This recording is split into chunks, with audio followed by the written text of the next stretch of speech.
होर्मुज आज इस नाम से पूरी दुनिया वाकिफ है।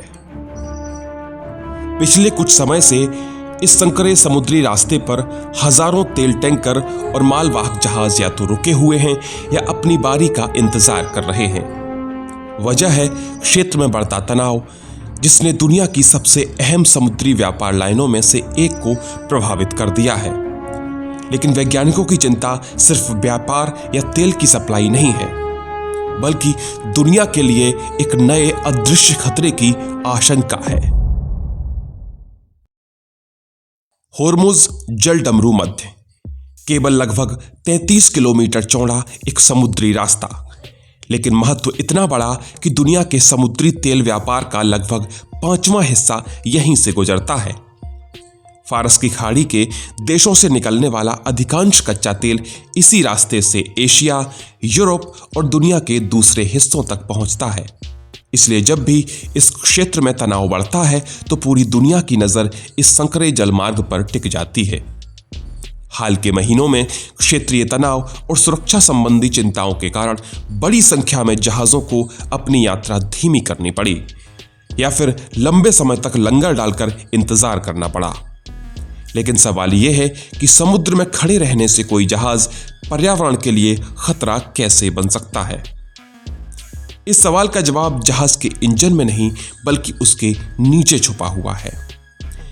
समुद्र में चलते हुए हर जहाज के निचले हिस्से पर धीरे धीरे शैवाल, बार्नेकल, मसल्स, स्पंज और अनगिनत सूक्ष्म जीव चिपकने लगते हैं।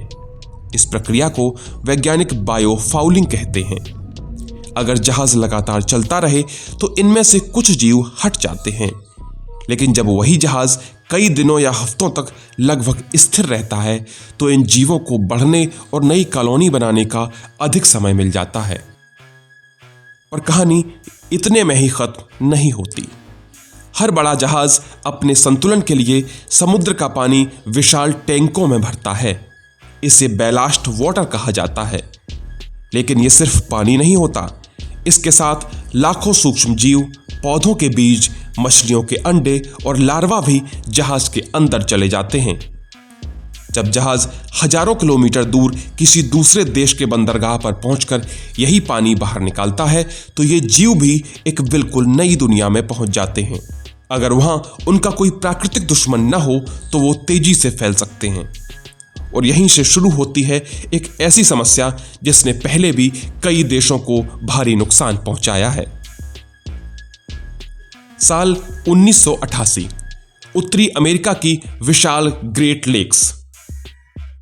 वैज्ञानिकों ने पानी के अंदर एक ऐसे जीव को देखा जो वहां का था ही नहीं। उसका नाम था ज़ीब्रा मसल। आकार में केवल कुछ सेंटीमीटर, ना दांत, ना जहर और ना कोई डरावनी शक्ल। लेकिन कुछ ही वर्षों में इस छोटे से जीव ने पूरे इलाके की तस्वीर बदल दी। जांच में पता चला कि यह प्रजाति यूरोप और काला सागर क्षेत्र से आई थी। वैज्ञानिकों का मानना है कि यह जहाजों के बैलास्ट वाटर के साथ अनजाने में उत्तरी अमेरिका पहुंच गई। वहां पहुंचते ही इसे ऐसा वातावरण मिला जहां इसका कोई प्राकृतिक शिकारी नहीं था। परिणाम यह हुआ कि इसकी संख्या विस्फोट की तरह बढ़ने लगी। देखते ही देखते लाखों नहीं अरबों ज़ीब्रा मसल झीलों, नदियों, पाइपलाइनों और बिजली घरों के जल इनटेक सिस्टम से चिपक गए। पानी की आपूर्ति बाधित होने लगी। बिजली संयंत्रों और जल शोधन संयंत्रों को बार बार साफ करना पड़ा। स्थानीय सीप और अन्य जीव जिनका उस क्षेत्र में सदियों से अस्तित्व था, धीरे धीरे खत्म होने लगे। इस एक छोटी सी प्रजाति ने उत्तरी अमेरिका को अरबों डॉलर का आर्थिक नुकसान पहुंचाया। और ये अकेली घटना नहीं थी। 1980 के दशक के आखिर में एक और विदेशी प्रजाति कॉम्ब जेली ब्लैक सी में पहुंच गई। माना जाता है कि यह भी जहाजों के बैलास्ट वाटर के माध्यम से आई थी। इस जीव ने मछलियों के अंडे और लार्वा खाना शुरू कर दिया। कुछ ही वर्षों में मछलियों की संख्या इतनी कम हो गई कि कई देशों के मछली उद्योग को भारी नुकसान उठाना पड़ा।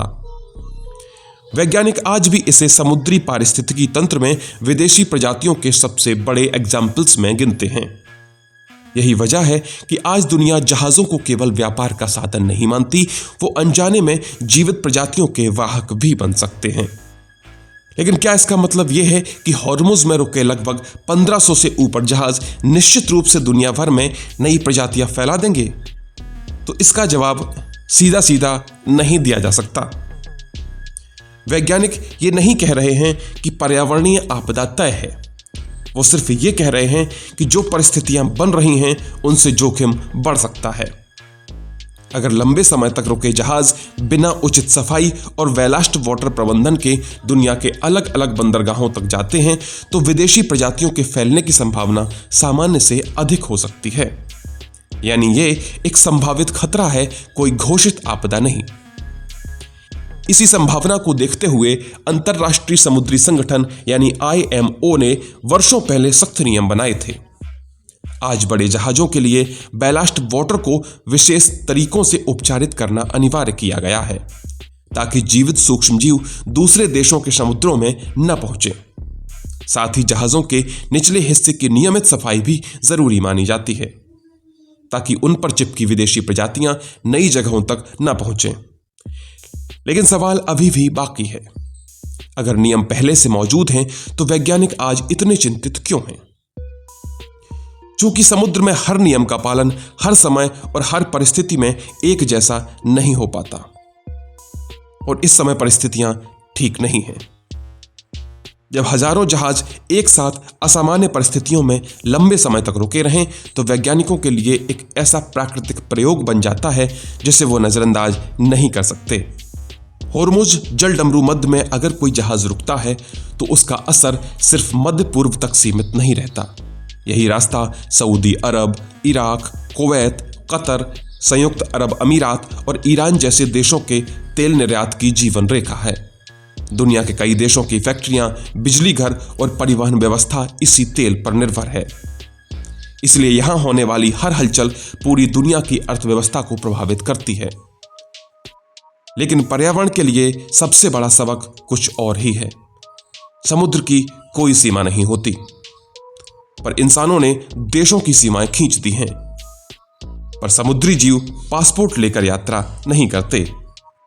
अगर कोई विदेशी प्रजाति एक बार नए समुद्र में सफलतापूर्वक बस जाए तो उसे वापस हटाना लगभग नामुमकिन हो सकता है।